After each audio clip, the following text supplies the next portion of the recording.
aw bɛɛ lajɛlen ka wasa sɔrɔ yɔrɔ i ka dɔn u bɛ lasɔrɔ ka bɔ renouveau télé ale kan foli bɛ di kumana an ka sigida ma ɲɛmɔgɔ kelen-kelenna bɛɛ lajɛlen o ma kɛrɛnkɛrɛnnena an ka jamana i ka dɔn a gouverneur 20 kelen-kelenna bɛɛ lajɛlen ka daminɛ fɔ Kayikaw fɛ yen nɔ Yorodi Sahel Kita Kulikoro ka taa i ka dɔn Nɔngɔn Karikɛ Joyila Nara ka don Sikaso Buguni Kucala ni ka taa i ka dɔn an yɛrɛ lasɔrɔ ni sanga in na Segukaw fɛ yen nɔ San Mopti Banjangara Douanzan fo ka se Gawo i ka dɔn Tombouctou Menaka Gawo ani Kidal an ma ɲinɛ tawdenikaw kɔ Bamakɔ i ka dɔn a gouverneur la ka foli di a gouverneur kelen-kelenna bɛɛ lajɛlen ma an ma ɲinɛ a préfet ani sous-préfet kɔ ka dugawu kɛ k'a fɔ san kura min dabɔlen filɛ Ala ka se ka mara i ka dɔn o kumana a ɲɛ u kelen-kelenna bɛɛ lajɛlen u bolo nin sanga in na Umaru o bɛ kɛ sababu ye an segira ka na kosɛbɛ segin ka na min kɛ sababu ye min bɛ tali kɛ don kibaruya ta ko filanan minnu lasɔrɔ la an bɛna kɛnɛ de ma i ka se k'o walawala lamɛnbaaw ye k'a dɔn o tɛmɛnen ka bɔ kɛnɛya kibaruyaw bɛ di fo ka se Alexis ma sɔn min ma maa welelen an b'o lasɔrɔ ka se an ka kilipu ta ko filanan an'an ka bi kumakun la walawalaliw olu ma labɛnw sabatira an bɛ kɛnɛ di ma k'a dɔn ta ko filanan na don kibaruyaw la. Rita Siribe y'a fɔ cogo min na dengu baro ta ko filanan nin bɛ kɛnɛ dayɛlɛ o ye hukumu kɔnɔna na an tɛgɛ dɔ sigi kɔnɔ halisa ka bɔ ni kunnafoniw ye an y'a fɔ cogo min na san 2022 kɔnɔna na waleya caman kɔni kɛra min bɛ tali kɛ lakanako kunkan kibaru ka sɔrɔ hukumu kɔnɔna kan kiri ale fana ma to kɔ a kow la kiriko kɔnɔna na san 2022 kɔnɔna na waleya caman kɔni kɛra min kɔni kɛra ka kɛ yuruguyurugu kɛlɛliw ye ani min kɛra sababu ye fana maa caman olu kɔni minɛna ka datugu a hukumu kɔnɔna na anw ye farali kɛ ɲɔgɔn kan an hakili tora minnu na ka se ka kuma sɛmɛ maa la maa minnu bɛ se ka ɲɛfɔli kɛ anw ye min kɛra Bakari M Siribe ale fɛ an ka jɛ an ka lasew lamɛn ka kɛɲɛ ni kiiritigɛlenw ye tribunal de la communication kɔnɔna na ka sababu kɛ ɲɔgɔn burujaw ye bɔlɔlɔsiraw fɛ yuruguyurugu wale kɛlɛli caman olu kɔni kɛra sababu ye san 2022 sariya tigilamɔgɔw sera ka fu siri fɛn caman na o ye maître Koto Traoré ka jateminɛw ye n'ale yɛrɛ ye avocat ye Bamakɔ baro kɔnɔna na surasi min bɔra Côte jamana kan ka sanfɛ yan nɔ an y'a ye k'a fɔ k'an ka kiribonda maaw y'u wele k'u bila u bolokɔrɔ ka sɛgɛsɛgɛli bolo kan a kiri yɛrɛ bɛ sen na an ka jamana kɔnɔna la o ye kelen filanan fana ye min ye an ye jateminɛ kɛ nin san 2022 in kɔnɔna in na k'a ye an ka kiritigɛ bonda a soba dɔ bɛ yen nɔ n'a bɛ wele ko Cour suprême fɛn min ye o siɲɛ fɔlɔ ye dɔw b'a fɔ a ɲɔgɔnna kɛra ka tɛmɛ o ka nominali kɛ yuruguyurugu ko ta senfɛ o senfɛ an y'a ye k'a fɔ an ka jamana ɲama caman de bɛ yen min nɔminana u ye maaw nɔmina k'u bila kaso la o fana ye fɛn ye fɛn min bɛ yen n'an bɛ se k'a fɔ kiritigɛ bonda o bɔra a ka o yɔrɔ la nin ɲinan san in kɔnɔna in na ni tun ye jateminɛ kɛ an ka bɔlɔlɔsiraw fɛ i b'a ye k'a fɔ ko ɲɔgɔn buruja tun cayara ye ɲɔgɔn neni tun cayara ye ɲɔgɔn lajaba tun cayara ye kojugu mais a kɛra sababu ye o communicatif procureur ka wuli ka jɔ in kɛra sababu ye ka caman bɔ o fɛn in na an ka jamana kɔnɔna la min ye maaw ka minɛnw ye ni k'u don kasobow kɔnɔna na a y'a jira k'a fɔ o kɛcogo kɔni tɛ maa ŋunanfa an bɛ donni min na i ko bi sabu a b'a jira k'a fɔ a bɛ t'i jɔ maa bayirika de la bi minnu bɛ kasobow kɔnɔna na n'u ka kiriw tɛ ka se ka tigɛ k'o ye waleya ye min ka kan k'a lajɛ kiri tigilamɔgɔw fɛ walasa fura bɛ se ka sɔrɔ a la min bɛ ye o ye nɔminali ye mais k'a fɔ ko in bɛɛ bi ka kɛ sariya minɛn ninnu kɔnɔna la ayi o ye ko wɛrɛ ye sariya sɔsɔ wale dɔw b'a la mais o kuma in bɛ fɔ maa wɛrɛw fɛ o bɛ fɔ i bɛ taa sɔrɔ sariya dondaw yɛrɛ ni ɲɔgɔn cɛ k'a fɔ k'a bɛɛ bi ka kɛ sariya minɛn de kɔnɔna la ayi a bɛɛ tɛ ka kɛ sariya minɛn kɔnɔna la ani fana a b'a jira na tuguni maaw wele cogo ni ka taa n'u ye kiri ɲɛkɔrɔ k'o ka kan k'a lajɛ min b'a to sariya bɛ se ka boli bɛɛ kan an ka jamana sariya sunba y'a fɔ cogo min ka mɔgɔw wele ka mɔgɔw nɔ minɛ ka mɔgɔw bila kaso la o t'a yira k'a fɔ ko kiritigɛ bonda bi k'a ka baara damama kɛ ni o ko ninnu ma se a dan na donc nɔminali min bɛ ka kɛ maa minnu nɔminalen de don oui yuruguyurugu ta kɛlɛli fɛn na fɛn ɲuman de don mais an b'an jɔ k'a lajɛ a jaabi ninnu bɛna na laban cogo di n'a bɛɛ kɛra sariya minɛn kɔnɔna la an ma sigi ka wele kɔnɔ o t'a yira fana k'a fɔ ko u t'u ka baara la u b'u ka baara la mais baara min kalifalen b'u la o kɛli n'u y'o kɛ o tɛ mankan ka ta k'a kɛ fɛn wɛrɛ ye o y'u ka baara kɛta de nin bɛɛ lajɛrɛlen kɔfɛ walasa kiriw bɛ se ka tɛgɛ i n'a fɔ sariyaw y'a fɔ cogo min a ka kan kiritigilamɔgɔw u k'a lajɛ ni k'u ka baarakɛ danganiya bɛɛ lajɛlen d'u ma walasa u ka baaraw bɛ se ka nɔgɔya nka san laban in na an b'a ye k'a fɔ miirinan dɔ bɛ sen na n'o ye k'a fɔ k'a dɔ fara maa 2 min bɛ cour suprême kɔnɔna na olu ka sɛgɛlafiɲɛbɔ kuntagala kan min bɛ se ka na ni miiriya caaman ye nin sankura in daminɛ na kiriko binakun kɔfɛ sanyɛlɛma baaraw hukumu kɔnɔna na an hakili ma ɲinɛ fana furusiri minnu ni olu kɛra bamakɔ meriw kɔnɔna na an kɔni y'a ye san laban kɔnɔna na ni desanburu kalo sera furusiri caman bɛ kɛ bamakɔ komini 6 a meri bɛɛ lajɛlen kɔnɔna na o la an wulila ka se u ma ka jateminɛ kɛ san 2022 kɔnɔna na furusiri kow kɛra cogo di ani san tɛmɛnen taw cɛ jateminɛ jumɛn de kɛra u ni ɲɔgɔn cɛ dolomari bate ale ka ɲininen don ni sai mariage laban in na a ka ca maliyɛn sifinnakaw mun ye u ka mariage civil kɛ bamakɔ kɔnɔna na fɔɔ ka taa se jamana fantan 4 bɛɛ lajɛlen ma nege ɲa segi tɛmɛna sanga 45 ye nin kɔɲɔcɛ ni kɔɲɔmuso u b'u k'u kunda commune 6 mairie kan walasa k'u ka furu siri irifu gosi la kɛrɛnkɛrɛnyana jelibugu mairie la mɔgɔ 5 fana sigilen don ka maire makɔnɔ walasa k'u ka furu siri ni dɔw y'a yirana k'a fɔ ko olu m'u ta dabɔ san laban kama dɔw y'a yirana k'a fɔ k'olu ta kɛrɛnkɛrɛn ka bɛn san laban ma an ye an ka mariage bɛn bi san donnama ma ka sababuya kɛ san 2022 n'o ye san 2022 ye vraiment ale kɛra vraiment san ɲɛnama y'an bolo voilà donc o de kosɔn an ye nin date in choisi bi yalasa 2023 fana n'o ye san 2023 ani san 23 ye yalasa o fana bɛ se ka kɛ san ɲɛnama y'an bolo cogo min na comme san 2000 ani san 22 fana kɛra cogo min na. san 2000 ni san 22 kɔnɔna na commune 6 mairie ye furu mun siri a ka ca ni mɔgɔ 600 ye wa jelibugu mairie ye furu mun siri a ka ca ni 800 ye o b'a yira k'a fɔ k'an ka sifinnakaw cɛsirilen bɛ kosɛbɛ furuko la. nin kalo kɔnɔna n'o ye desanburu kalo ye an fɛ yan Sogonikɔ dɔrɔn an ye mariage mun kɛ fɛnba 100 kan 150 a bɛ sɔn k'o bɔ donc n'i y'a ta commune yɛrɛ kɔnɔna la parce que Sogonikɔ ye centre principal ye ka mairie fitininw bɛ yen n'an b'a fɔ ma centre secondaire o mairie n'i y'u fara ɲɔgɔn kan ka mariage bɛɛ fara ɲɔgɔn kan fɛn fɛn ye a bɛ taa mariage 400 ɲɔgɔn na an ye min kɛ desanburu kalo yɛrɛ dama kɔnɔna la maintenant n'i y'a ta san kɔnɔna la an bɛ se ka mariage mun kɛ san kɔnɔ fɛn fɛn mariage 600 ani 900 ou bien mariage 700 ani dɔɔni an bɛ se k'o sɔrɔ san kɔnɔna la. san o san ni san bɛ ban i b'a dɔn k'a fɔ registre de don mariage kelen bɛ registre ninnu na i bɛ taa sɔrɔ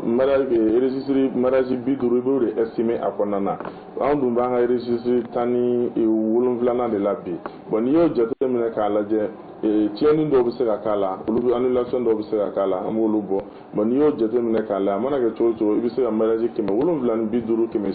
sɔrɔ an fɛ yan dans l'année donc n'i y'a jateminɛ a k'ala san tɛmɛnen fana ka na depuis ne nana bientôt 2 ou 3 ans i bɛ taa ye kaba dɔ de bɛ ka fara an ka baara kɛtaw kan. commune 1 mairie mɔgɔw olu y'a yira k'a fɔ ko ɲinan san k'olu ka kɔɲɔko ma ca ten i n'a fɔ san tɔw la. ɲinan furusiri ani furusiri tɔw danfaraba b'u ni ɲɔgɔn cɛ ka sababu kɛ maa dɔn gɛlɛya de don wa o bɛ mun don salon jeudi laban an ye furusiri mun kɛ yen nɔ a ka ca ni 20 ye mais ɲinan san jeudi laban an ye furusiri mun kɛ furusiri 5. an ka jateminɛ na kɔɲɔkɛ ni kɔɲɔmusow an ka finidonta de ka ca ninnu na ni orobu jɛman dɔnni ye nin b'a yira k'a fɔ k'an ka laadalafiniw dɔlen bɛ ba la kosɛbɛ kɔɲɔko tanya fana nin wagati in na hakilina mun n'a k'an ka fɔ an bɛ dugawu kɛ ala ka furu ni si bɛn. ala ka furu ni si bɛn o bɛ dansigi bi kunnafoni ale la an minnu sɔrɔ ka bɛn bi ntɛnɛn don décembre kalo janvier kalo tile 2 san 2023 Idrissa Siribe. n'ala sɔnna Umar an bɛ dugawu kɛ k'a fɔ y'a fɔ i n'a fɔ yɛrɛmarakafo wɔɔrɔnan commune wɔɔrɔnan ko u bɛ t'u yɛrɛ sɔrɔ fɔ furu 7,000 dɔɔni k'a jɛ mana an jigi b'a la k'a fɔ n bɛ dugawu kɛ hali bi furu minnu n'a bɛ siri ala k'a kɛ bada furu ye a kana kɛ i y'a fɔ la monsieur le maire bonjour i ni ɲantuma ye an bɛ dugawu kɛ hali bi ala ka barika don furu kelen-kelenna bɛɛ lajɛlen na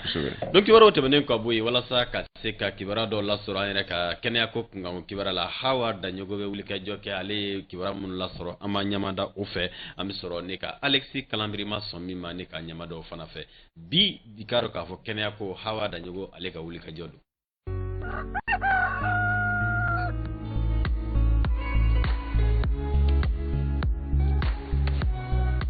Bana don n'a fɔra insuffisance cardiaque o ye a fɔra ko dusukun dɛsɛra ka baara la alors dusukun de ye organe ye mun bɛ farikolo la mun bɛ jeli siri ka farikolo bɛɛ fɛngɛ balo di farikolo bɛɛ ma donc farikolo bɛ balo jeli mun na dusukun de b'o jeli jɛnsɛn ka taa farikolo fɛ bon a bɛ se ka kɛ tuma dɔ la dusukun bɛ dɛsɛ a ka baara la donc fanga bɛrɛ t'a la walasa ka dusukun ka jeli pomper ka taa farikolo la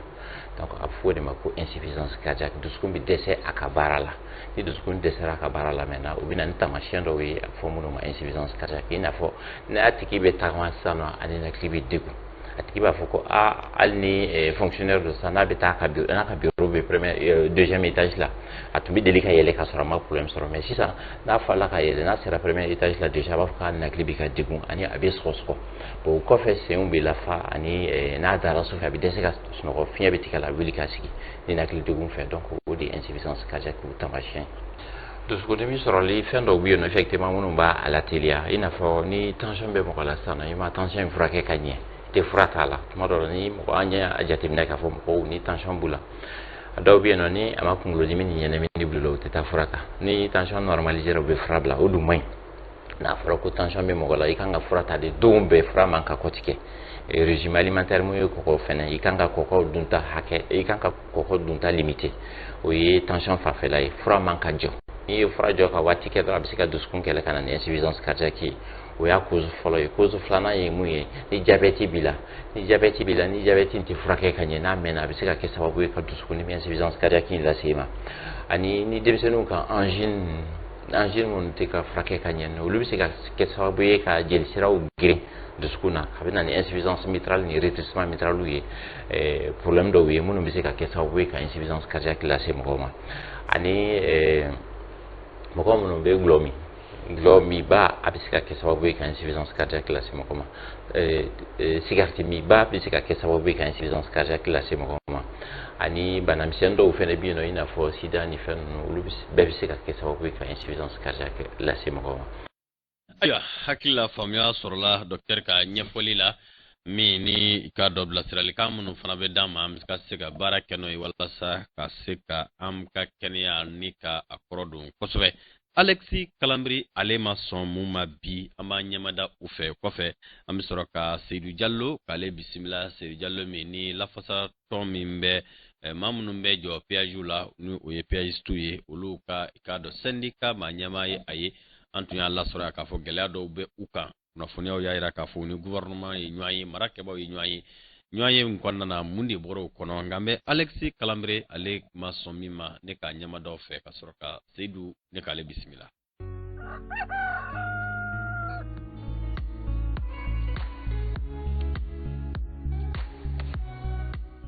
Balimaw aw ni ɲankuma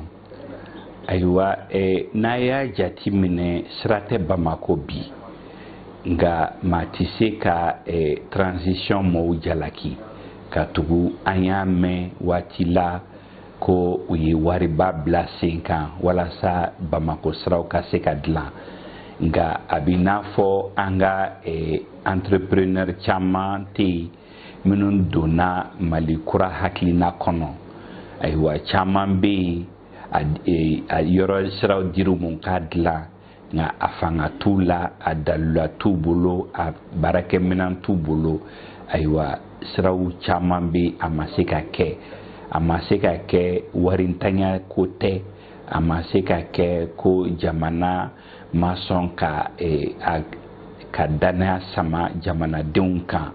nka a dɛsɛra ka kɛ ko entreprise minnu b'anw fɛ yen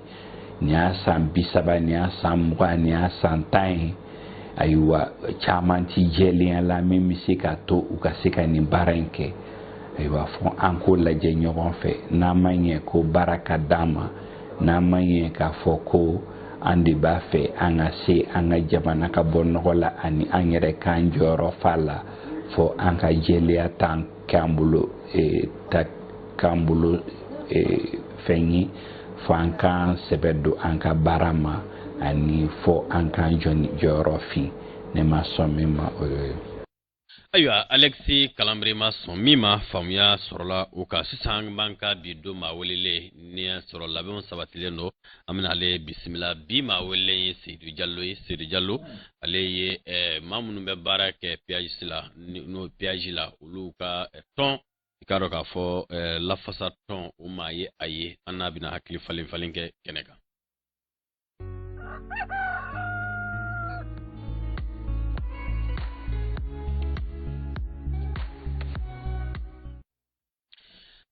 n'a sɔrɔ nɛgɛw sabatilen don an ni Seydou bɛna ɲɔgɔn lasɔrɔ. Seydou Diallo i ni sɔgɔma. Ni sɔgɔma Diallo Mata. Marhaba n ye foli minɛ. Aya Seydou an bɛ hakililajigin kɛ k'a fɔ aw ka lafasa tɔn tun bɛ gɛlɛya dɔw kɔnɔ an ye kibaruyaw sɔrɔ k'a fɔ aw ni jamana marabaaw ye ɲɔgɔn ye yala an bɛ se k'a dɔn mun de bɔra o ɲɔgɔn ye kɔnɔna na. Effectivement, on a prévu Nankoka. Allô, ne kulo bila. On a prévu Nankoka décembre le 19 2022.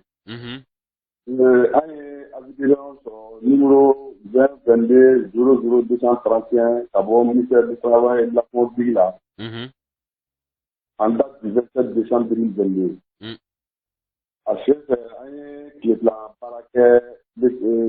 travail de conciliation avec Jamala, nous et le transport en air. Quand le mois qu'on a les 10 sabats, on est gouvernement et Benga qui a prévu Kuka. Au Benga et qu'à commission de travail dominante, donc clé nous en a connu. Aux commissions de composer ministère des Transports, le ministère de la fonction publique, des gens du travail, le ministère de l'économie et des finances, un syndicat, une commission de conciliation, une commission de baraque, un gars préavis, voyez, 5 ans, elle est un blanc à quelqu'un. Au sabout de là, on peut nous ça faut à la même ni en bas de l'autre péage. Nous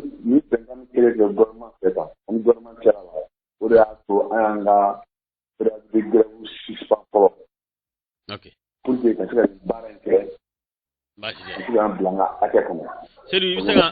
il se gagne hakili la jigi au cas préavis continu na ayela. Il se hakili diga ka préavis continue na na kuma afika grève ke ka ben do nyima ma clé joli de tuno abbe ko grève ke ka bla ta grève be tamine ni kalo ni tankran re kalo le sama ta bla aki duru la bodo ko anga préavis re tene na kuye kuba plan ko e ka a régulariser anga avancement kono ani anga rappel la ɲɔgɔn cɛla la komi an y'a kuma la ka tɛmɛ yan sara ta de b'an tɔgɔ la min ka ca an tɛna o de ta donc o différentiel de salaire min ko o rappel kɛ i n'a fɔ an ka accord d'alliance min k'a fɔ cogo min a point filanan tun ye an ka prime d'activité ko ye ni tɛmɛna ka kɛ an tɛmɛna ka bɔ an y'o fana fɔ an ka prime d'activité an donna baara la 2006 fo 2013 de commencer ka prime d'activité ta ka di anw ma an ka budget kan Diallo Mata. Machete. Alors Seydou kuma kuncha kuma ye jumɛn yani aw jigiya b'a la k'a fɔ bɛnkan jumɛn bɛna lasɔrɔ na walasa an bɛ ka siran gɛlɛya min an kana an yɛrɛ ye o kɔnɔna na aw bɛ se ka kuma kuncha kuma e bɛ se ka welekan jumɛn lase i ka tɔndenw ma. Bon kuma kuncha kuma i y'a dɔn jamana yɛrɛ marabagaw de ye u engagé k'a fɔ ko u b'an bila an ka hakɛ kɔnɔ à travers notre considération à la date du 28 décembre 2021. Bon, maintenant, nous, nous, en tout cas, la commission de travail, pour pour y être là, répondons. En tout cas, ça là, il y a donc un cas où visiblement, il m'a pas fait. Il semble la une commission barak sama jangan direction de la communauté de transport kono amata ama kono baye